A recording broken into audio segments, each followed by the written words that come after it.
बिस्मिल्लाहिर्रहमानिर्रहीम। अस्सलाम वालेकुम। उम्मीद आप सब ठीक होंगे जी। तो क्लास 9 आज हमारे पास क्लास 9 की केमिस्ट्री का चैप्टर नंबर 3 है विच इज़ डायनेमिक्स। और लास्ट टाइम जो हमने इसकी वीडियो बनाई थी वो हमने पेज नंबर 74 तक बनाई थी। आज हम लोग इससे आगे वाले जो टॉपिक्स हैं उनको कवर करेंगे। तो सबसे पहले हमारे पास आ जाता है टॉपिक रोलिंग फ्रिक्शन वाला। रोलिंग फ्रिक्शन के अंदर जो है यहाँ पे हमने डेफिनेशन ही करनी होती है, लेकिन इसकी डेफिनेशन आपने देखनी है समरी में आने के बाद आपके पास यहाँ पे है पेज नंबर 81 है और यहाँ पे आपके पास टॉपिक लिखा हुआ है रोलिंग फ्रिक्शन। ये रोलिंग फ्रिक्शन की डेफिनेशन है।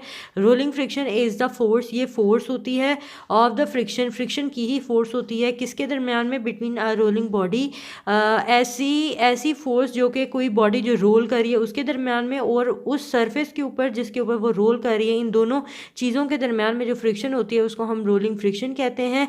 ठीक है, over which it rolls. Rolling friction जो है is lesser than sliding friction, ये स्लाइडिंग फ्रिक्शन की निस्बत जो है कम होती है।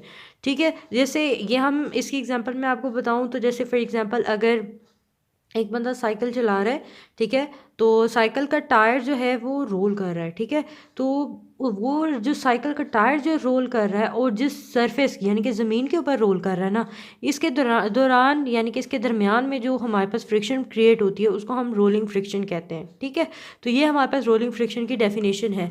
इसके अलावा अगर इसके अंदर से अगर आपको जो है मैंने बताना है डिटेल से इसके बारे में और ब्रेकिंग एंड स्केटिंग के बारे में, इसके ऊपर हम एक अलहदा से टॉपिक बनाएंगे और एडवांटेजेस और डिसएडवांटेजेस के बारे में, तो इसके ऊपर हम दोबारा एक लेक्चर बनाएंगे जिसमें हम देखेंगे, क्योंकि इसके अंदर हमने सिर्फ जो है रोलिंग फ्रिक्शन डेफिनेशन के तौर पे याद करी हुई है। ठीक है, और इसके अलावा अगर इसके अंदर कुछ मुझे इंपॉर्टेंट नज़र आया तो इंशाल्लाह मैं इसके ऊपर ज़रूर कोई ना कोई वीडियो जो है वो बना दूँगी। ठीक है, इसके बाद अगर इसके अलावा अगर आपको आपके टीचर ने कुछ इसके अंदर से करवाया हुआ है तो वो आप लाजमी करें। ठीक है, इसके बाद हमारे पास जो मोस्ट इम्पॉर्टेंट इसमें चीज़ है वो है मेथड्स ऑफ रिड्यूसिंग फ्रिक्शन।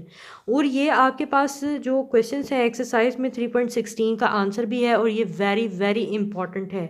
ठीक है, इसके लिए हम लोग आते हैं एक्सरसाइज में, एक्सरसाइज की जो हमारे पास क्वेश्चंस हैं वहाँ पे आते हैं क्योंकि ये बहुत ज़्यादा इंपॉर्टेंट है। और यहाँ पे ये 16th वाला क्वेश्चन है, describe ways to reduce friction. Friction को रिड्यूस करने के लिए आपने कुछ तरीके बताने हैं, तो इसका आंसर जो है ये आपके पास ये पॉइंट्स लिखे हुए हैं। ठीक है, तो यहाँ पे आपने क्या करना है, इसको याद करना है, ये बहुत ही ज़्यादा इम्पॉर्टेंट है। ठीक है, इसके बाद हमारे पास जो नेक्स्ट टॉपिक है वो है यूनिफॉर्म सर्कुलर मोशन। इसमें ये सर्कुलर मोशन की जो डेफिनेशन है ये आपने याद करनी है। The motion of an object, यानी कि किसी भी ऑब्जेक्ट का जो वो हरकत जो कि वो किसी सर्कुलर पाथ में करती है उसको हम सर्कुलर मोशन कहते हैं। उसके बाद सेंटीमीटर फोर्स हमारे पास क्या है, सेंटीमीटर फोर्स की आप यहाँ से डेफिनेशन याद कर लें और ये आगे एग्जाम्पल्स लिखी हुई हैं, लेकिन अगर आपने इस डेफिनेशन लिखनी है इसके साथ अगर आप कोई एग्जाम्पल लिखना चाहते हैं तो आप लिख सकते हैं। ठीक है, क्योंकि यहाँ पे ये देखें सेंटीमीटर फोर्स की जो है ना ये एग्जांपल्स कुछ लिखी हुई हैं। तो सेंटीमीटर फोर्स हमारे पास वो फोर्स होती है जो किसी बॉडी को किसी सर्कल में मूव कराती है, तो जो फोर्स हमें वहाँ पे मिलती है वो है हमारे पास सेंटीमीटर फोर्स। तो ये आपको लॉन्ग क्वेश्चन में आ सकता है कि सेंटीमीटर फोर्स को डिफाइन करें और इसको इसका जो हमारे पास रिलेशन है मैथमेटिकल फॉर्म है वो ड्राइव करें। ठीक है, तो इसके लिए आप यहाँ से इसकी सेंटीमीटर फोर्स की डेफिनेशन ले सकते हैं। उसके बाद यहाँ से आप याद कर सकते हैं let a body of mass कहता है, ये भी आपको मैं साथ में समझा भी देती हूँ, आपको याद भी हो जाएगा और रट्टा भी नहीं लगाना पड़ेगा। लिखा हुआ है लेट करें एक बॉडी है जिसका मैस m है, वो मूव कर रही है with a uniform speed, speed के साथ, जिस यानी कि स्पीड को हम v से बताते हैं, इन अ सर्कल, सर्कल के अंदर जिसका रेडियस जो है वो r है। फॉर एग्जांपल ये वो बॉडी है जो कि एक सर्कुलर पाथ में मूव कर रही है और इसके सेंटर से बाहर तक जो फासला होता है वो रेडियस कहलाता है। इस बॉल का जो मैस है वो है m और इसका सेंटर से यहाँ तक का फासला जो है वो रेडियस है और जिस स्पीड से ये मूव कर रहा है वो हमारे पास v है। ठीक है, इसके बाद हमारे पास है the acceleration produce by the centimetre force. जो एक्सेलरेशन यहाँ पे प्रोड्यूस होगी सेंटीमीटर फोर्स की वजह से वो हमारे पास ये होगी centimetre force is equals to acceleration, और ये साथ में हमारे पास c लिखा हुआ है, centimetre acceleration equal to v square over r, यानी कि velocity divided by radius, velocity का स्केयर डिवाइडेड बाय रेडियस। हम जानते हैं according to Newton second law of motion, Newton के सेकंड लॉ के मुताबिक हम जानते हैं the centimetre force is given by force जो है वो हमने देखा था कि फोर्स इक्वल टू एम में होती है। जब इसके साथ हमने सेंटीमीटर फोर्स लगा देना, फोर्स के साथ ये जो सी है ये सेंटीमीटर को शो कर रहा है, एक्सेलरेशन के साथ जो सी है ये सेंटीमीटर एक्सेलरेशन को शो कर रहा है। वैसे फॉर्मूला वही है, सिर्फ सी लगाने का मकसद ये है कि ये सेंटीमीटर फोर्स को शो करेगा और सेंटीमीटर एक्सेलरेशन को शो करेगा।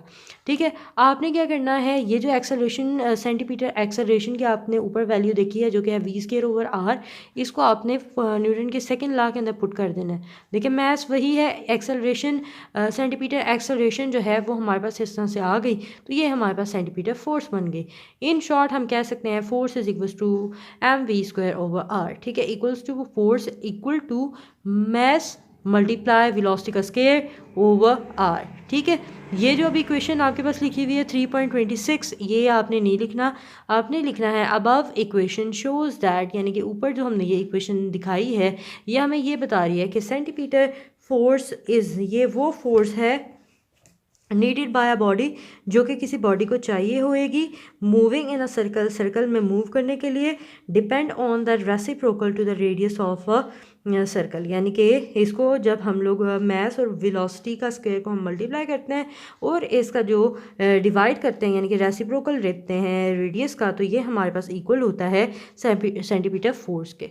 ठीक है, तो ये हमारे पास जो है लॉन्ग क्वेश्चन भी तैयार हो गया, शॉर्ट क्वेश्चन भी तैयार हो गया। ठीक है, इसके बाद आ जाता है नेक्स्ट टॉपिक है हमारे पास सेंट्रीफ्यूगल फोर्स। इसको आप याद करेंगे यहाँ से according to Newton third law of motion, कहते हैं न्यूटन के थर्ड लॉ के मुताबिक देयर एग्जिस्ट अ रिएक्शन, यहाँ पे हमारे पास एक रिएक्शन पाया जाता है सेंटीमीटर फोर्स के लिए। ठीक है, वो जो सेंटीमीटर रिएक्शन होएगा that pulls the string outward, जो किसी भी रस्सी को बाहर की तरफ खींचे हुए होता है, is some time called centrifugal force. इसको हम सेंट्रीफ्यूगल फोर्स भी कहते हैं।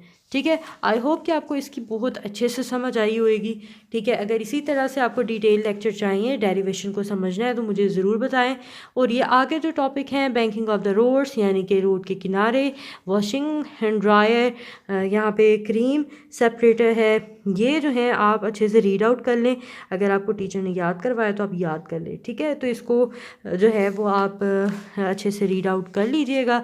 तो इसके साथ ही हमारा ये चैप्टर जो है वो कंप्लीट हो गया।